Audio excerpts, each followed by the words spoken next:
চট্টগ্রাম ৩০শে মে ১৯৮১ রাতের চতুর্থ প্রহর।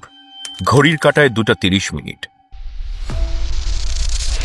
রাষ্ট্রপতি জিয়াউর রহমানের এক কর্মব্যস্ত শুক্রবার সবে শনিবারে গড়িয়েছে মাত্র কয়েক ঘণ্টা আগে। একটু আগের হঠাৎ মুষলধারার বৃষ্টি ও বজ্রপাত সামান্য কমলেও মে মাসের তীব্র গরমকে সেটা আরও ভ্যাপসা করে তুলেছে। প্রচণ্ড বৃষ্টির মাঝেই কালুরঘাট ব্রিজের কাছে লেফটেন্যান্ট কর্নেল দেলোয়ারের বাসায় বাংলাদেশের ইতিহাসের গতিধারা বদলে দেওয়ার ষড়যন্ত্রের সভায় যোগ দিয়েছে চট্টগ্রাম সেনানিবাস থেকে আসা কয়েকজন মাঝারি সেনা কর্মকর্তা। সকালেই রাঙামাটি থেকে আসা লেফটেন্যান্ট কর্নেল মতিউর রহমান ষড়যন্ত্র বাস্তবায়নের কৌশল বর্ণনা করছে। ৩টি পৃথক দলে বিভক্ত হয়ে সার্কিট হাউস আক্রমণের দায়িত্ব বন্টনের নির্দেশনা দেয়া হল। সারা দেশের মতো চট্টগ্রাম শহরও সেদিন গভীর নিদ্রায় আচ্ছন্ন। রাষ্ট্রপতি জিয়াউর রহমান সে রাতে চট্টগ্রাম সার্কিট হাউসের ভিআইপি কক্ষে তাহাজ্জুদ শেষ করে ফজরের আজানের প্রতীক্ষায়, পরিধানে সাদা পাঞ্জাবি পাজামা। এমনই সময় হঠাৎ করেই প্রেসিডেন্টের শয়ন কক্ষের চারপাশ কাঁপিয়ে বিকট বিস্ফোরণের শব্দ হয়। লেফটেন্যান্ট কর্নেল ফজলে হাসানের নিক্ষিপ্ত দুটো রকেট শেল লক্ষ্যভ্রষ্ট হয়ে সার্কিট হাউসের দোতলায় রাষ্ট্রপতির শয়নকক্ষের নিচের কার্নিশের একটা অংশ গুড়িয়ে দিয়েছে। ঘটনা কি তা দেখতে দরজা খুলে সিঁড়ির দিকে এগোতেই সিঁড়ি দিয়ে দ্রুত গতিতে উঠে আসা একদল সেনার মুখোমুখি হন প্রেসিডেন্ট। প্রায় অরক্ষিত সার্কিট হাউসের দোতলায় বিনা বাধায় উঠে আসে প্রথম দল, যার নেতৃত্ব দিচ্ছিলেন ক্যাপ্টেন মোসলেউদ্দিন। আমাদের সাথে যেতে হবে স্যার। মোসলেউদ্দিনের কথাগুলো পুরোপুরি শেষ হওয়ার আগেই তৃতীয় দলটি উপস্থিত হয়। কেউ কিছু বুঝে ওঠার আগেই দ্বিতীয় দলের সামনে থাকা আকণ্ঠ মদের নেশায় টলায়মান অপ্রকৃতিস্থ লেফটেন্যান্ট কর্নেল মতিউরের সাবমেশিন গানের বুলেটের আঘাতে ঝাঁঝরা হয়ে যায় বাংলাদেশের স্বাধীনতার ঘোষকের শরীর। ঘাতক মতিউরের সাবমেশিন গানের বুলেট কেড়ে নেয় সারা বাংলাদেশের উন্নয়ন অগ্রগতির সকল স্বপ্ন। শুধু প্রেসিডেন্টের মাথা ও বুকে রেখে যায় ২৭টি নির্মম প্রাণঘাতী আঘাত। এমন আকস্মিক আক্রমণে হতভম্ব হয়ে পড়ে ঘাতক মতিউরের সঙ্গে আসা অন্য সৈনিকেরা। কিং কর্তব্য বিমূঢ় সেনাদল একরাশ অবিশ্বাস নিয়ে অতি দ্রুত নিচে নেমে গেল। এই ষড়যন্ত্রের পরিকল্পনায় প্রেসিডেন্টকে হত্যা করার কথা তো ছিল না। সিঁড়ির গোড়ায় পড়ে রইল রাষ্ট্রপতির নিথর দেহ।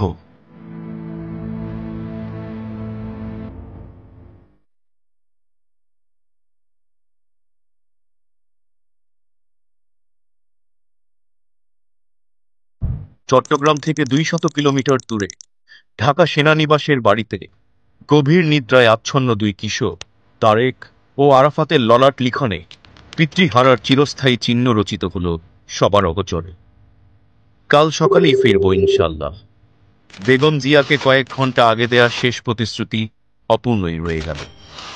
এক মাতাল ঘাতকের বুলেটে বেগম জিয়ার জন্য নির্ধারিত হল এক দীর্ঘ বৈধব্য যাত্রার, তা তিনি জানতেও পারবেন না। মাত্র ২০ মিনিটের এক হঠকারী অভিযানে নিদ্রাচ্ছন্ন দেশবাসীর অগোচরে নিশ্চিহ্ন হল বাংলাদেশের সম্ভাবনার অগ্রযাত্রা। চট্টগ্রাম বাংলাদেশের স্বাধীনতা যুদ্ধ এবং শহীদ জিয়া একসাথে জড়িয়ে থাকা তিনটি অবিচ্ছেদ্য নাম। তরুণ মেজর জিয়া জীবনের মায়া তুচ্ছ করে তরুণী স্ত্রী আর শিশুপুত্রদের চরম বিপদগ্রস্ত করে দিয়েছিলেন স্বাধীনতার ঘোষণা।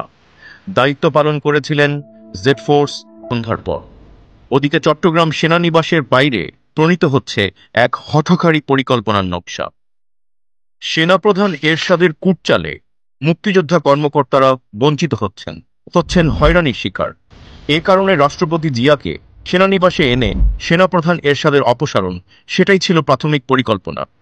এই আপাত রক্তপাতহীন পরিকল্পনার সাথে সবার অজান্তে যুক্ত হল লেফটেন্যান্ট কর্নেল মতির মতো ভুল ধারণা প্রসূত ব্যক্তি প্রতিশোধের হঠকারী সিদ্ধান্ত। সেটা ষড়যন্ত্রে অন্য অংশগ্রহণকারীরা জানতেও পারল না। যুক্তরাষ্ট্রে উচ্চ সামরিক প্রশিক্ষণের জন্য তাকে বাদ দিয়ে কর্নেল সাখাওয়াতকে নির্বাচিত করার দায় রাষ্ট্রপতির উপরে চাপিয়ে সেনাপ্রধান এরশাদ কৌশলে লেফটেন্যান্ট কর্নেল মতিকে উত্তেজিত করেছিল অনেক আগে থেকেই। আপনখ মদ্যপানে হিতাহিত জ্ঞানশূন্য মতিকে তৈরি করা হলো এক ঘাতক সেনা কর্মকর্তা হিসেবে। অন্যদের কাছে যা রইল সম্পূর্ণ অজানা। রক্তপাতহীন পরিকল্পনা পরিণত হল এক নিষ্ঠুর অমানবিক হত্যাকাণ্ডে। ঘটনার আকস্মিকতায় কিং কর্তব্য বিমূঢ় জেনারেল মঞ্জুর হলেন খলনায়ক। পরিষ্কার দেখতে পেলেন নিয়তি আর কলঙ্কময় পরাজয়। অস্থায়ী রাষ্ট্রপতির দায়িত্ব নিলেন বিচারপতি সাত্তার। সকলের সমর্থন হারানো জেনারেল মঞ্জু সপরিবারে বান্দরবানের দিকে পালানোর সিদ্ধান্ত নিলেন, সাথে লেফটেন্যান্ট কর্নেল মাহবুব ও মোজাফফরের পরিবার। রাস্তায় গাড়ি নষ্ট হলে তার আশ্রয় নেয় ফটিকছড়িতে এক পাহাড়ি পরিবারে। কিন্তু তাদের অবস্থান টের পেয়ে সেনাবাহিনীর অনুগত দল তাদের ঘিরে ধরে। গোলাগুলিতে নিহত হয় লেফটেন্যান্ট কর্নেল মতি ও লেফটেন্যান্ট কর্নেল মাহবুব।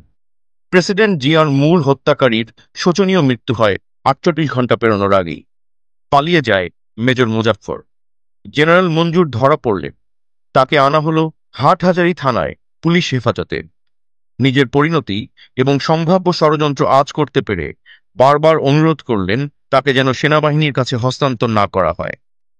ভারপ্রাপ্ত কর্মকর্তা আব্দুল কুদ্দুস থেকে শুরু করে ডিআইজি শাহজাহান কেউই তার অনুরোধ রাখেননি।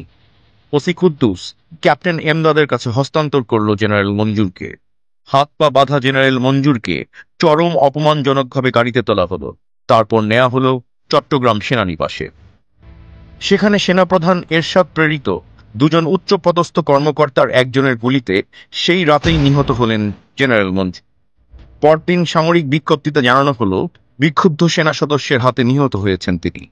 অন্যদিকে ডাক্তার লেফটেন্যান্ট কর্নেল তোফায়েলের পোস্টমর্টেম রিপোর্টে পাওয়া গেল ভিন্ন তথ্য। মঞ্জুরের মাথায় একটি মাত্র গুলি। তড়িঘড়ি করে দাফন করা হলো তাকে। জীবিত বা মৃত কোনো অবস্থাতেই তাকে ঢাকায় পাঠানো হলো না। রাষ্ট্রপতি জিয়া হত্যা রহস্য উদ্ঘাটনের অন্যতম সূত্র জেনারেল মঞ্জুরকে সরিয়ে দেওয়া হলো পৃথিবী থেকে। রাজধানীর বাইরে বিচ্ছিন্ন এক সেনানিবাসে বিদ্রোহ করে ক্ষমতা পরিবর্তন যে প্রায় অসম্ভব, মঞ্জুরের মতো একজন সেনানায়কের সেটা না জানার কথা নয়। রহস্য আর জিজ্ঞাসার এই অংশটুকু আজও অনুদ্ঘাটিতই রয়ে গেল। জিয়াউর রহমানের নেতৃত্বে বাংলাদেশের সমৃদ্ধি ও সার্বভৌমত্ব প্রতিষ্ঠা যে আঞ্চলিক এবং আন্তর্জাতিক গোষ্ঠীর গাত্রদাহের কারণ, তারাই জিয়াউর রহমানের অস্তিত্ব বিলীন করতে চাইবে, এই সরল সত্য বিশ্ববাসীর সামনে উন্মোচিত করার প্রমাণ নিশ্চিহ্ন করার জন্য জেনারেল মঞ্জুরের বিচার বা বেঁচে থাকার কোনো সুযোগ ছিল না। এদিকে 30 তারিখ সকাল 9:30টায় মেজর শওকত আলী ও মোজাফফরের নেতৃত্বে প্রেসিডেন্ট জিয়ার কার্পেট মোড়ানো মৃতদেহ সেনাবাহিনীর গাড়িতে করে সার্কিট হাউস থেকে নেওয়া হলো অজ্ঞাত স্থানে লোকচক্ষুর অন্তরালে দাফনের উদ্দেশ্যে। অসম্ভব জনপ্রিয় প্রেসিডেন্ট জিয়া হত্যাকাণ্ডের প্রতিক্রিয়ায় সম্ভাব্য জনরোষ এড়াতে সার্কিট হাউস থেকে 22 মাইল দূরে রাঙ্গুনিয়ার পাহাড়ের ঢালে তড়িঘড়ি করে দায়সারাভাবে জানাজা করে তার মৃতদেহ অসম্মানজনক দাফনের নামে একরকম মাটি চাপা দেয়া হলো। বিদ্রোহের নামে সংগঠিত হঠকারী সেনা তৎপরতা থেমে গেল স্বাভাবিকভাবেই। ঘাতকের দল হয় ধরা পড়ল অনুগত সেনাবাহিনীর হাতে, নয়তো পালিয়ে গেল। পরিস্থিতি শান্ত হতেই 1 জুন সকালে প্রথমে বিউগলের লাস্ট পোস্টে